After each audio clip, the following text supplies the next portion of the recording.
When I think about my own struggle with procrastination, one story stands out: a friend of mine who boldly declared he'd become a millionaire.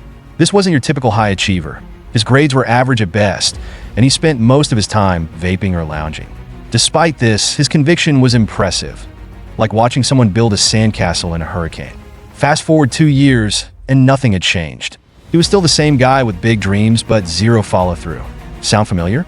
Ambition without action is like a car without gas, stuck and going nowhere. It's a story many of us know all too well.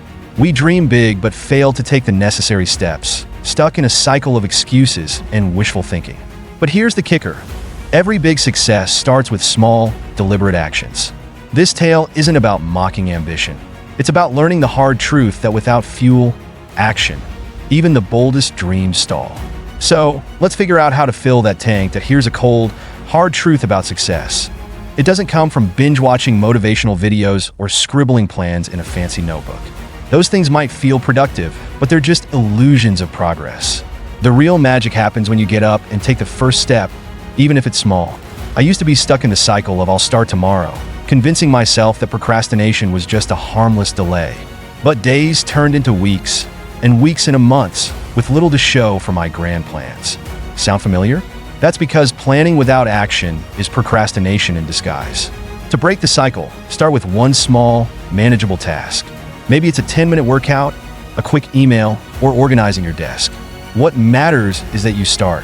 Success loves momentum, and momentum starts with movement. The first step is the hardest, but it's also the most transformative. You don't need to conquer your mountain today.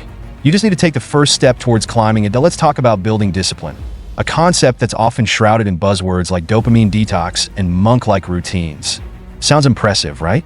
Spoiler, they rarely work. Why? Because they're extreme, and extremes are unsustainable. Discipline, like any skill, thrives on gradual improvement. Imagine learning to play the piano. You wouldn't start with a Beethoven symphony. You'd begin with simple scales. The same logic applies here. Start with manageable habits. Dedicate 10 minutes a day to something that pushes you toward your goals. It's not flashy, but it works. Over time, those 10 minutes grow into 20, then 30, and eventually an hour. It's about progress, not perfection. Remember, discipline isn't a sprint, it's a marathon. The goal isn't to overhaul your life overnight, but to build a foundation that supports lasting change. So ditch the crash courses and go for consistency. Slow and steady truly wins the race. And in this case, it's the only race worth running. Identity modeling is one of those concepts that might sound like motivational fluff, but don't let the name fool you. It works. Picture this: your ideal self. This version of you is confident, driven, and unshakable in the face of challenges. What are their habits? How do they tackle problems? Now here's the kicker.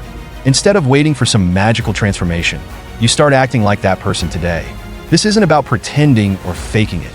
It's about rewiring your brain to align with that version of you.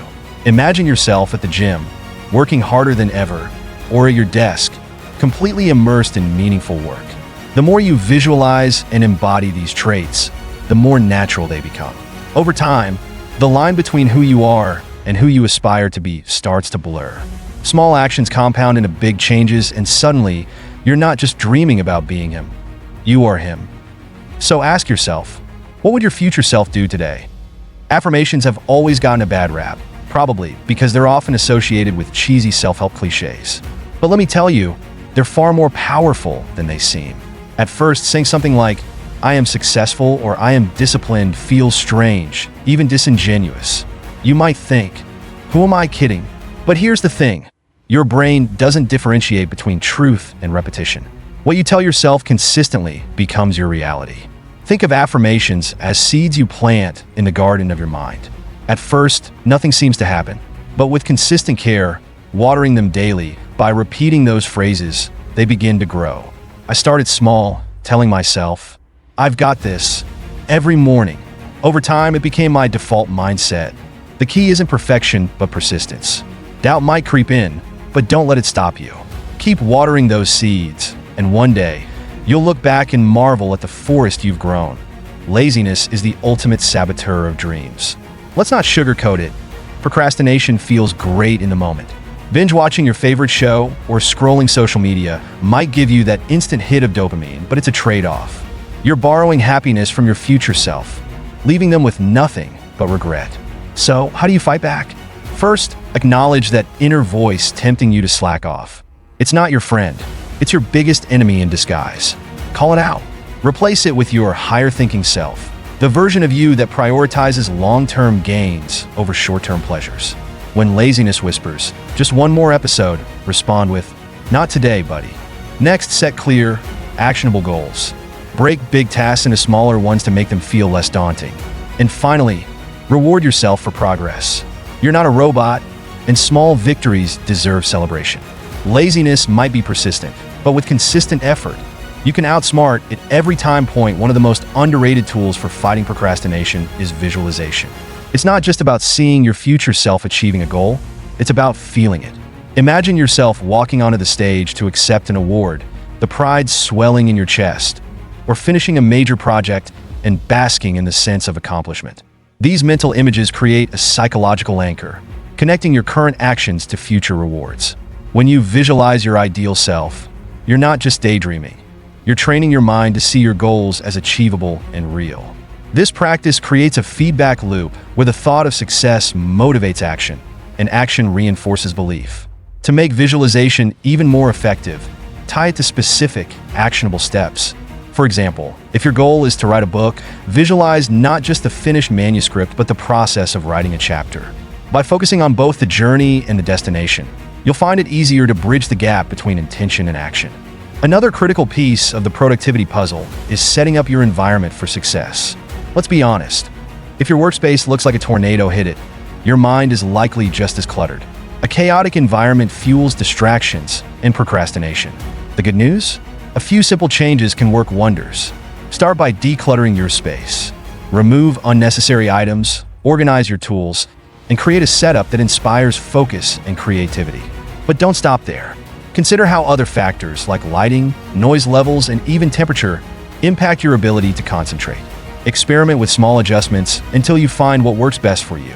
Surround yourself with reminders of your goals, whether it's a vision board, a motivational quote, or a calendar tracking your progress. Your environment should act as a silent partner in your success story, nudging you toward productivity every time you sit down to work. Finally, let's talk about the role of self-compassion in overcoming procrastination. We've all been there, beating ourselves up for not being productive enough, for missing deadlines, or for falling short of our goals. But here's the thing, self-criticism rarely leads to improvement. In fact, it often does the opposite, trapping us in a cycle of guilt and inaction. Self-compassion, on the other hand, is a game changer. It's about acknowledging your mistakes without letting them define you. Instead of saying, "I failed," try saying, "I'm learning." Treat yourself with the same kindness and understanding you'd offer a friend. This shift in perspective doesn't mean lowering your standards. It means recognizing that setbacks are part of the process. When you approach challenges with self-compassion, you build resilience and create a mindset that's better equipped for long-term success. Remember, the journey to overcoming procrastination is just as important as the destination. The final key to beating procrastination lies in rewriting the story you tell yourself. Too often, we fall into the trap of labeling ourselves. "I'm just not a productive person," or "I've always been lazy." These narratives become self-fulfilling prophecies, shaping how we see ourselves and limiting what we believe we can achieve. But here's the truth. You are not defined by your past behavior. Every day is an opportunity to start fresh and take control of your story. Begin by identifying the negative scripts playing in your mind. Challenge them. Replace "I'm too lazy to do this" with "I'm capable of making progress today." Celebrate small wins to reinforce this new narrative, no matter how minor they seem. Over time, these shifts in mindset compound, leading to significant changes in how you approach challenges. Your narrative is yours to write, so make it one of resilience, growth, and triumph. The power to change is already in your hands. So, what story will you tell next?